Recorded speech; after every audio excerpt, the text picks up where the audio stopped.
Muito bem.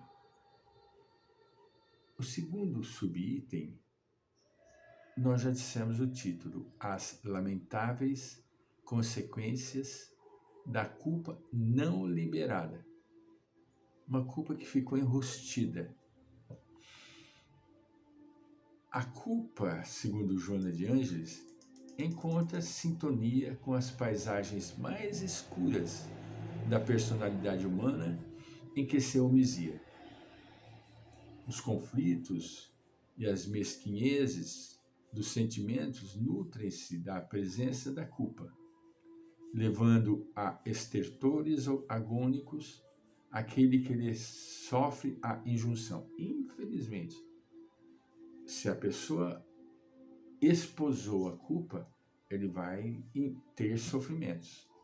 Acabrunha e desarticula os mecanismos da fraternidade, tornando o paciente arredio e triste, quando não infeliz e desmotivado. As suas ações tornam-se policiadas pelo medo de cometer novos desatinos e quase sempre é empurrado para a depressão. Infelizmente, a pessoa fica peiada, ela fica amarrada, entende? E com isso, ela acaba ficando sem ação. Vez, porém, outras, apresenta-se com nuances muito especiais, mediante as quais há uma forma de escamoteá-la através de escusas e de justificações indevidas. Assevera-se nessa conduta que é normal errar, e sem dúvida o é, mas não permanecendo em contínua postura de equívocos, prejudicando outras pessoas, sem o reconhecimento das atitudes infelizes que devem ser sempre recuperadas. Tormentosa é a existência de quem se nutre de culpa, sustentando-a com a sua insegurança. Tudo quanto lhe acontece de negativo, mesmo as ocorrências banais, é absorvido como sentimentos necessários à reparação. A pessoa, ela se torna extremamente frágil. Qualquer coisinha, ele já está levando para o lado da culpa e do peso de consciência. A infância conflituosa, não poucas vezes, induz o educando à raiva, ao desejo de vingança e à morte dos pais ou dos mestres. Isso a criança manifesta sem maldade. É claro que precisa ser corrigido. Todo o distúrbio, toda fala que não traz um alinhamento, ela deve ser explicada, deve ser debatida, deve ser digerida, né? Quanto mais tarde ocorre algo de infelicitador, com aquele a quem foram dirigidas a ira e o desejo de desforço, a culpa instala-se automaticamente, provocando arrependimento e dor. É uma pena. Arrependimento e dor. Determinados acontecimentos têm lugar não porque sejam desejados, mas porque sucedem dentro dos fenômenos humanos. Entretanto, a consciência aturdida aflige-se e procura mecanismo de autopunição, encontrando na culpa a melhor forma de descarregar o conflito.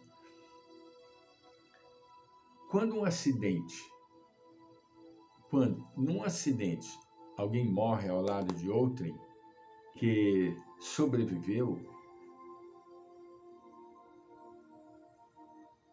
em caso desse não possuir estabilidade emocional, logo se refugia na culpa de haver tomado lugar na vida que pertencia ao que sucumbiu, sem dar-se conta de que sempre teve igualmente direito na existência. Isto acontece, não a miúde, mas acontece comumente. Duas pessoas estão sentadas lado a lado numa viagem em um ônibus. Há um acidente e uma delas sucumbe e a outra não. Fica sem nenhuma marca, nenhum raspão, nenhum ferimento. Então a pessoa se sente culpada, aquela que sobreviveu ao acidente se sente culpada. Tal comportamento mórbido, diz Joana de Ângeles, castra muitas iniciativas e desencadeia outros processos autopunitivos de que a vítima não se dá conta. O arrependimento, que deve ser um fenômeno normal de avaliação das ações mediante os resultados decorrentes, torna-se, na consciência de culpa, uma chaga a purgar mal-estar e desconfiança. Olha que triste que é o quadro em que a pessoa desenvolve. A pessoa desenvolve um sentimento de culpa tão pesado que é como se fosse uma chaga, uma ferida aberta, purgando até o estado da cicatrização. Como forma, continua Joana, de esconder o conflito, surge a autocomiseração, a autocompaixão, quando seria mais correto a liberação do estado emocional mediante a reparação, se é quando possível. Autopunir-se, autocompaixão. Ai, é porque eu sou isso, é porque eu sou aquilo, é porque eu não tenho sorte nisso, eu não tenho sorte naquilo. Isso é um comportamento de autocomiseração, de autocompadecer-se de si próprio. Isso é muito triste, entende? O ideal seria e é corrigir, buscar a reparação quando possível e se refazer, né?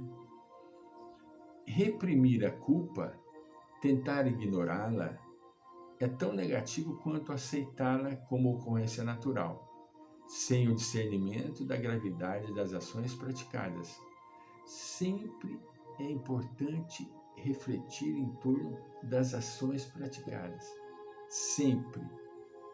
À medida que é introjetada, porém a culpa assenhoreia-se da emoção e torna-se punitiva, castradora e perversa, gerando perturbações emocionais, pode induzir a comportamentos doentios e atitudes criminosas em face de repressões da agressividade, de sentimentos negativos incapazes de enfrentamentos claros e honestos que empurram para a traição, para os abismos sombrios da personalidade. É um quadro muito triste para a pessoa que não consegue dimensionar os seus problemas. Nós não estamos aqui querendo simplesmente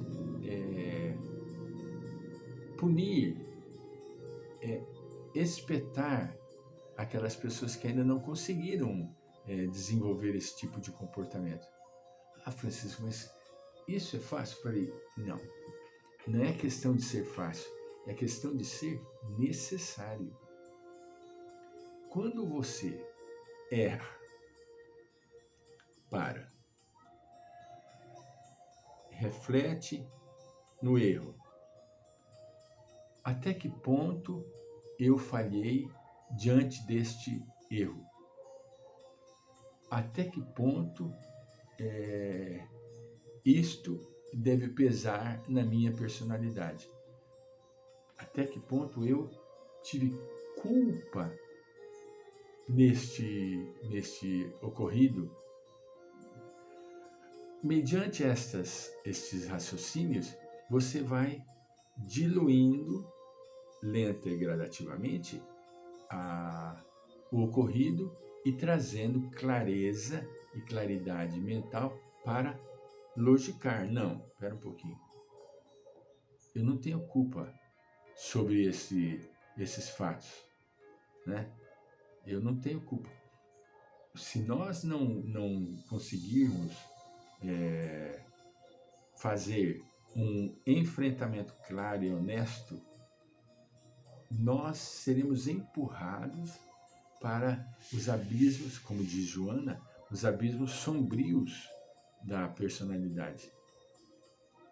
São abismos que dificilmente a pessoa consegue, sem a ajuda de um profissional, sair. Nossa, Francisco, mas uma ajuda de um profissional? Claro. Às vezes a pessoa precisa tomar medicamento.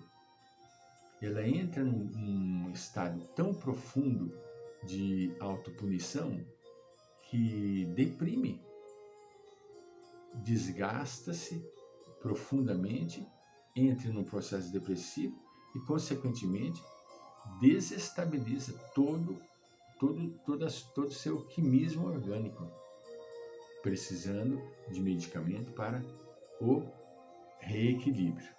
Voltaremos.